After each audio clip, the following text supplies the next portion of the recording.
I think, as most of you know, education has been a major policy agenda since Republicans first took control of the General Assembly in 2011. In that time, we've invested record-breaking amounts in education, provided teachers with the third highest pay raises in the country over the last 5 years, and seen graduation rates go up across the board.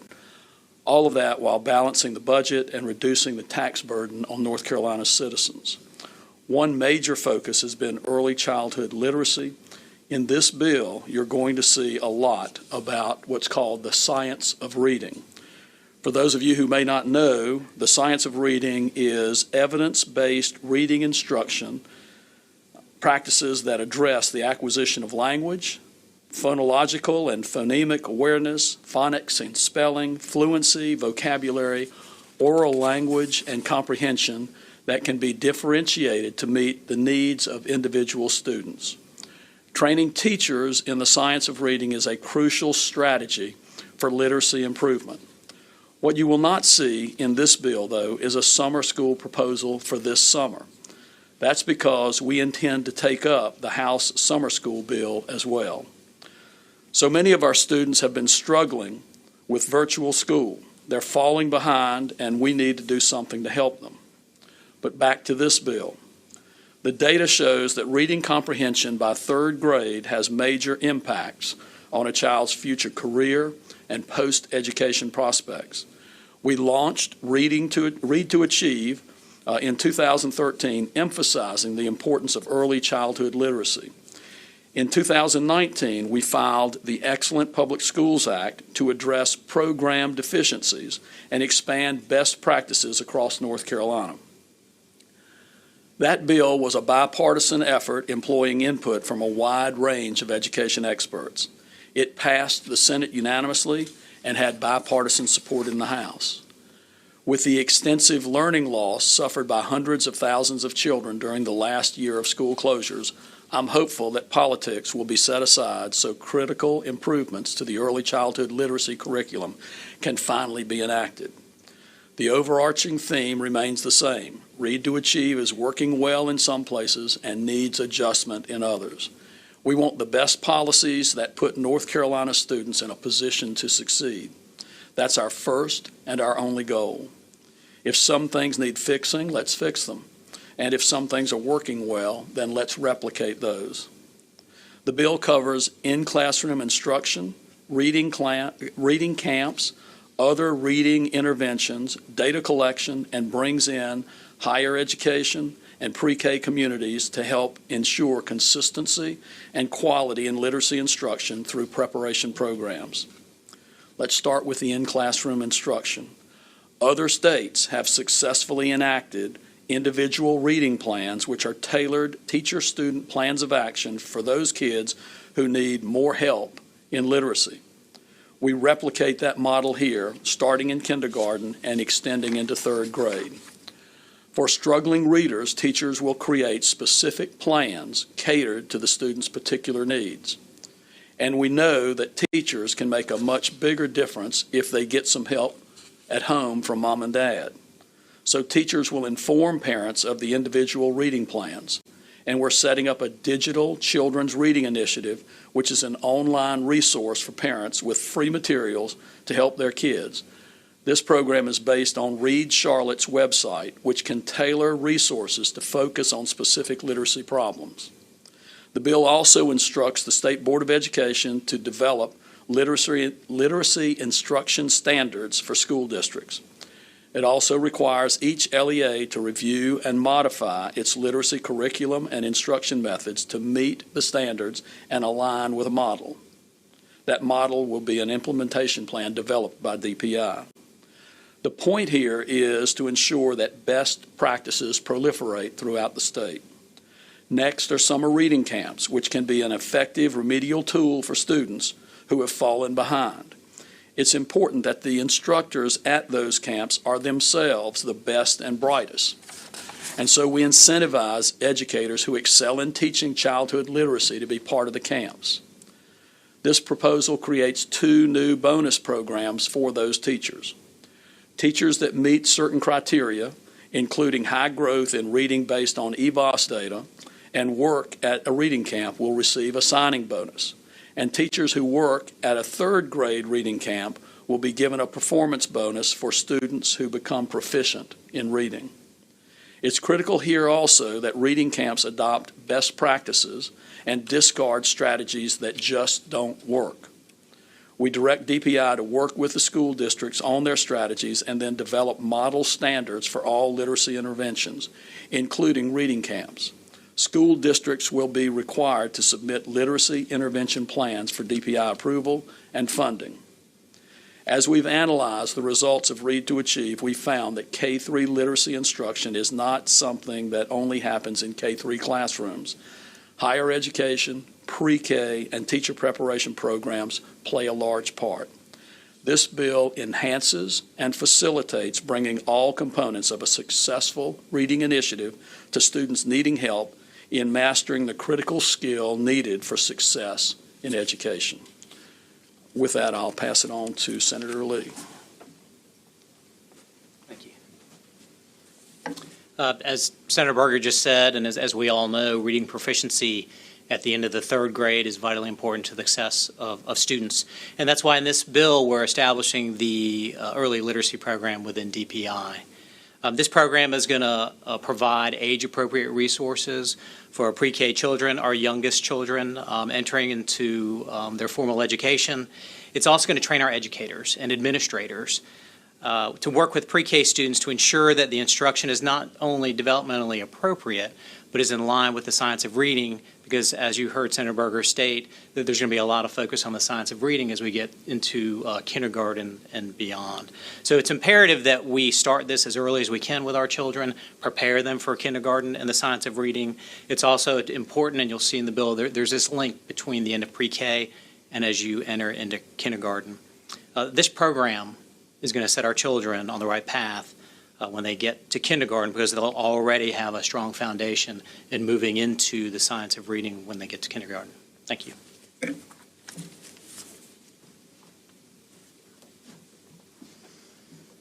Good afternoon. I really would just like to take the opportunity again to thank Senator Lee and Senator Berger for their leadership and their efforts in bringing in working on this bill and bringing it forward.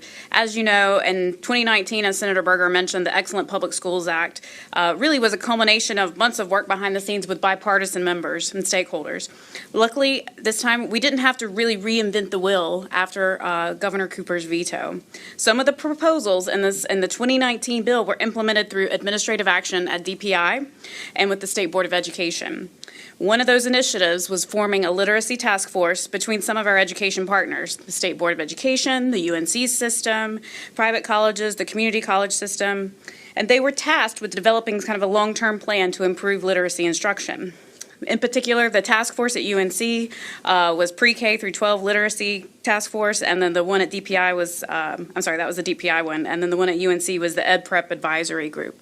So these stakeholder groups were filled with administrators, superintendents, your professors from some of the higher ed space, and both entities, the State Board and DPI as well as UNC, were working collaboratively on really moving in the same direction on literacy for our state. So their recommendations touched on preparation and licensure of our educators, curriculum and instructional resources, and of course the professional development. So as we continue to improve our literacy programs in North Carolina, we'll be armed with those recommendations. And as we move forward with those recommendations in hand today, school districts will have the best information to develop their literacy instruction. Beginning in the 2021-22 school year, teacher training in the science of reading will begin, and DPI will establish the early literacy program that Senator Lee just referenced. It's critical that we get these efforts underway so we can help our students who have fallen further behind during the pandemic. Another few pieces of the timeline: teachers meeting certain criteria related to student growth, as Senator Berger mentioned, will be receiving a performance bonus for teaching at a reading camp, and that will begin this summer as well. By December 15th of this year, the State Board of Education will develop the literacy standards, and then in January 2022, the Digital Children's Reading Initiative will be available to the districts, and then by March 1, districts must submit their literacy intervention plans for the 22-23 school year. I appreciate Superintendent Truitt for her presence here today with us, as well as also for just her input along the way. As I mentioned, this has been a lot of work behind the scenes. There have been folks that have been engaged in various steps of the process. I have spoken with various colleagues across the aisle, as well as across the chamber, as well as in the governor's office too, and as well as the DPI and the UNC system. So at this moment, I'd like to introduce Superintendent Truitt to come up with a few remarks.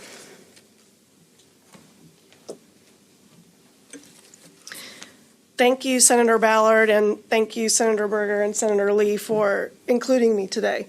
I'm really excited that this day has come, and I'm so excited to see this legislation because it does feel a while in coming because so much work has gone into making sure that this is the best legislation for our children and teachers as possible. You know, anyone who's spent more than 5 minutes in a room with me since I became a candidate for this role knows that early literacy instruction is the guiding force behind why I wanted to run for this position and the work that we're doing at the department right now. Before COVID, our data show that 2/3 of 8th graders in North Carolina do not read proficiently when they start high school. 2/3. And we know already that a slide will have occurred post-COVID. We've seen it already with our early third grade data. And so if 2/3 of 8th graders are not reading proficiently when they start the 8th grade, that leads to their inability to not be successful in their post-secondary endeavor. And what's worse is that statistic, that 67% statistic, is average in the United States. That is an average. So how did we get here, I think, is an important question to ask. And I do just want to take a second to explain that because it relates so well to what this legislation is asking educators in our state to do. Throughout the 19th century, if you were lucky enough to receive an education, you were taught to read with a McGuffey reader. Most of us have probably heard of those or even seen them. They taught letter sounds, and they taught phonics and phonemic awareness and vocabulary exactly the way Senator Berger just described. And somewhere along the way, about the turn of the 20th century, something called the look and say method started to surface in education.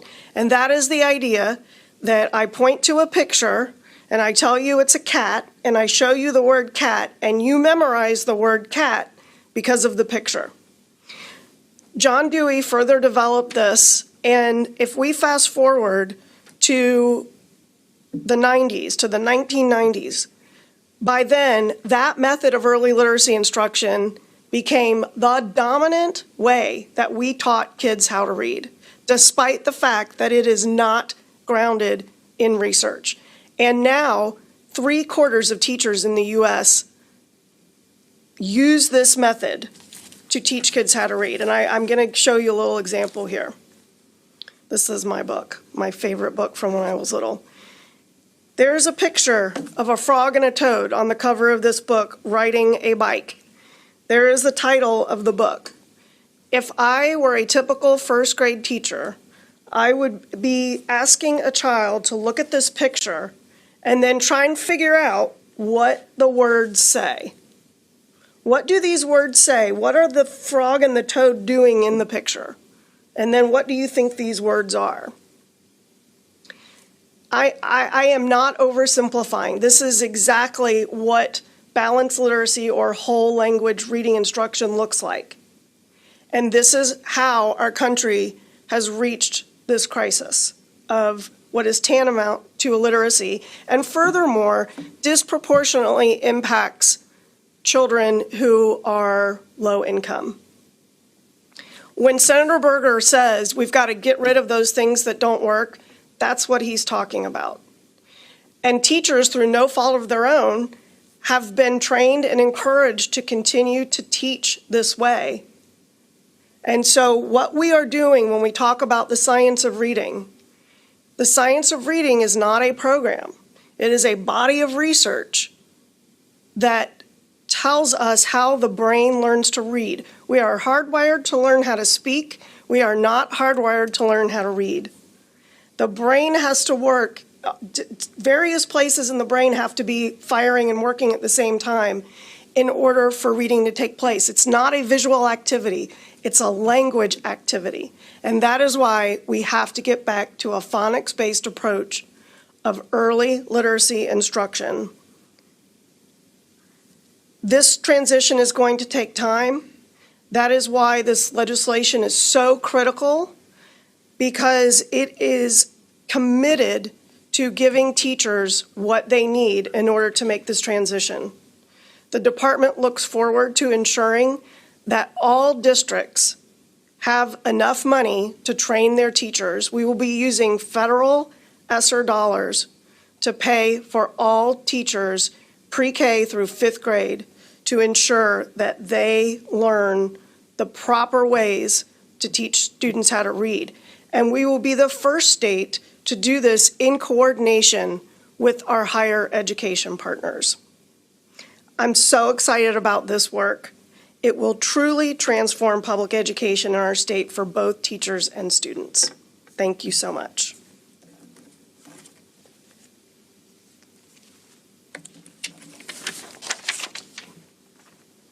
And we will be happy to take your questions if you have any. Gary? I'm not somebody who goes to every state board of education meeting, so I'm trying to get my head around this. This sounds like a more comprehensive and expansive bill compared to 2 years ago, with this focus on teaching more phonetic reading. Was that part of the 2019 bill? I'm sorry, I don't have it in front of me. Didn't know it needed to be on. Sorry. I'm sorry, Gary, I was supposed to tell you. Oh, okay. All right, we're all sorry. So you heard my question. So is this a more expansive bill than 2019, particularly in that area? It's more expansive. Part of the reason for that is over the past couple of years, we've seen other states look at moving forward with this approach and some of the things that they've done.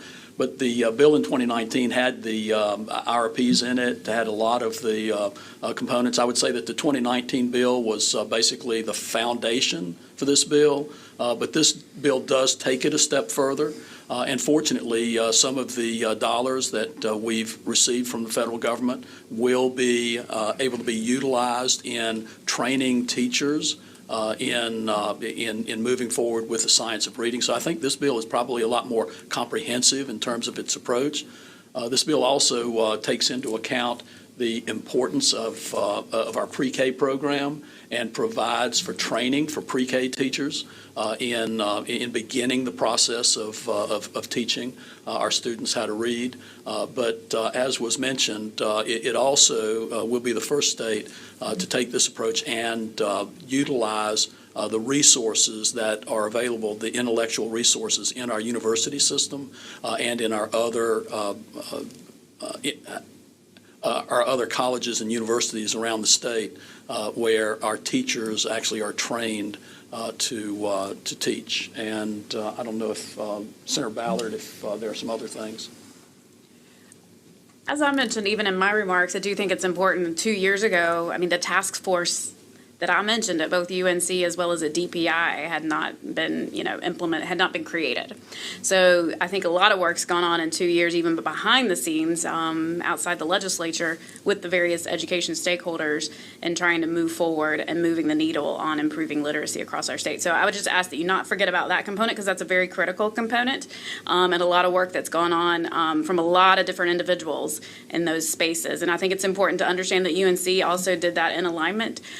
I think there were several members that were also a part of the DPI task force. So in an effort to sort of continue with the streamlining and the thought process on how to align the sectors moving forward as well. Thank you. Other questions? Gary, it's all yours. Sure, which has happened all the time. A lot of pressure. This might be for Senator Ballard also, or it could be for Ms. Truitt. It has to do with, you mentioned the buy-in, you mentioned the involvement of the university system to teach. It sounds like you're telling me the university system has the university system bought into this idea of moving away from a look and say method to a phonetic method? Because that's, and it leads to, and the other question is, why did they continue to teach something that was proven, or at least didn't have academic backing to show that it was effective? Yeah, so I'll comment on that first. This is actually a thing known as the Reading Wars, if you can believe it. We have something called the Reading Wars that started in the 70s and really are just now. I mean, the science is in, the science of reading won the reading war. Phonics won. Mm-hmm. Publishers who have previously published and then sold balanced literacy and whole language curriculum materials to schools are having to change their content because what they're doing is not grounded in evidence or in research. As far as the UNC system, yes, they have publicly committed to, at the system level, as well as at the university level, there are eight literacy fellows across the UNC system represented at different educator prep programs who are ambassadors of the science of reading to their respective institutions. And the UNC system has received a grant that will partner educator prep faculty alongside beginning or pre-service teachers who are currently students, to be trained in the science of reading together. So the seed has been planted, the sprouts are there, and we're going to watch it grow. Ms. Drew, when you talk about the science of reading, is that, what is that shorthand for? Can you make it shorthand for a more phonics-based reading method? Okay. Correct. Right. We're talking about phonics. Okay. Yeah. The 5 pillars of early literacy instruction as defined by the 2001 National Reading Panel.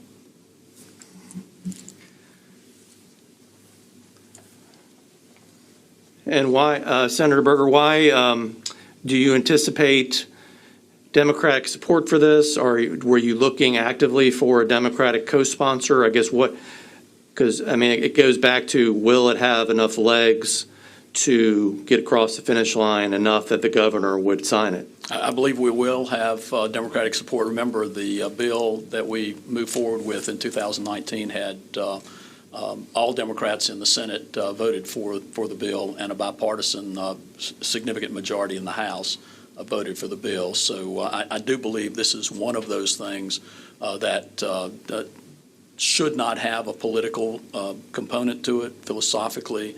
I think we all want to make sure that our kids have the opportunity and the best chance to gain the skill of reading. And as the superintendent has said, the science is clear on this at this point in time, and the results that we're seeing in other states really are pretty compelling in terms of our need to go forward with this. Just to follow up, you mentioned, I know that the governor said last year that the 2019 bill was like putting a Band-Aid on a big wound. I know that you have difference of opinion about why it was vetoed, but do you think that, given that there's 2 years of work leading up to this bill, might bode better for the outcome of this measure, just because of the fact that so many groups have been involved and have some kind of buy-in? Well, I certainly hope so. I believe that the importance of this initiative cannot be overstated. The time that it will take to get all of our teachers instruction in the science of reading and the instructional methods that are involved. Will take some time because you're talking about a lot of teachers from pre-K through fifth grade. And so hopefully we won't waste or lose any more time to getting moving forward with this. I feel like I should have asked the chairman here to ask a series of questions, but let me have one. If I could have one more for you, Senator. You're the only show in town right now, so what is this? Unless WRAL wants to ask a question, but What do you see as the pathway for this bill? Is this going to be fast-tracked through the Senate this week? the anticipation would be that the bill will be heard in education tomorrow and hopefully be on the floor before the end of the week. Okay.